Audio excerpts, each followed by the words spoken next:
2026 IPL season మరో వారం రోజుల్లో స్టార్ట్ కాబోతుంది. ఈ నేపథ్యంలో ఈసారి టైటిల్ విజేతగా ఏ జట్టు నిలుస్తుందనే విషయంపై రకరకాల అంచనాలు వినిపిస్తున్నాయి. కొందరు ఈసారి సీఎస్కే కప్ గెలిచి ధోనీకి ఘనంగా వీడ్కోలు పలుకుతుందని ఎక్స్పెక్ట్ చేస్తున్నారు. మరికొందరు ముంబై ఇండియన్స్ ఈ సీజన్లో టైటిల్ చేజిక్కించుకుంటుందని అంచనా వేస్తున్నారు. కానీ సీఎస్కే మాజీ ఆల్రౌండర్ రవిచంద్రన్ అశ్విన్ మాత్రం ఇవేవి ఈసారి టైటిల్ విజేత కాలేవని తన యూట్యూబ్ ఛానల్ ద్వారా కామెంట్ చేశాడు. ఆర్సీబీ టీం విశ్లేషణలో భాగంగా అశ్విన్ మాట్లాడుతూ, ఐపీఎల్ టైటిల్ గెలవడం ఏ జట్టుకైనా అంత ఈజీ కాదు. కానీ ప్రస్తుతం ఆర్సీబీ దగ్గరున్న టీంతో వరుసగా మరో 2 సీజన్ల పాటు కూడా విజేతగా నిలవగలదు. 2025 ఐపీఎల్ మెగా యాక్షన్లో ఆర్సీబీ చాలా తెలివిగా ప్రవర్తించింది. జట్టును అద్భుతంగా నిర్మించుకుంది.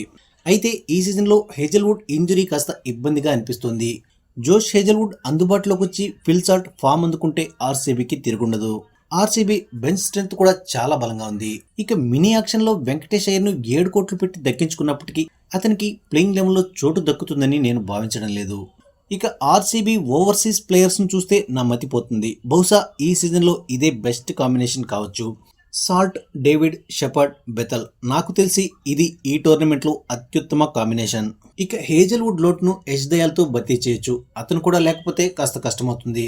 ఇక అశ్విన్ అంచనా వేసిన ఆర్సీబీ ప్లేయింగ్ 11 ఎలా ఉందో చూద్దాం. Openers Virat Kohli, Phil Salt. 1 డౌన్లో జాకబ్ బెతల్, నెంబర్ 4లో రజత్ పటిదార్. ఆ తర్వాత ఫినిషర్లుగా Jitesh Sharma, Tim David, Romario Shepherd. ఆ తర్వాత కృణాల్ పాండ్యా, భువనేశ్వర్ కుమార్, మంగేష్ యాదవ్, యష్ దయాల్. ఇంపాక్ట్ ప్లేయర్గా సుయేష్ శర్మ.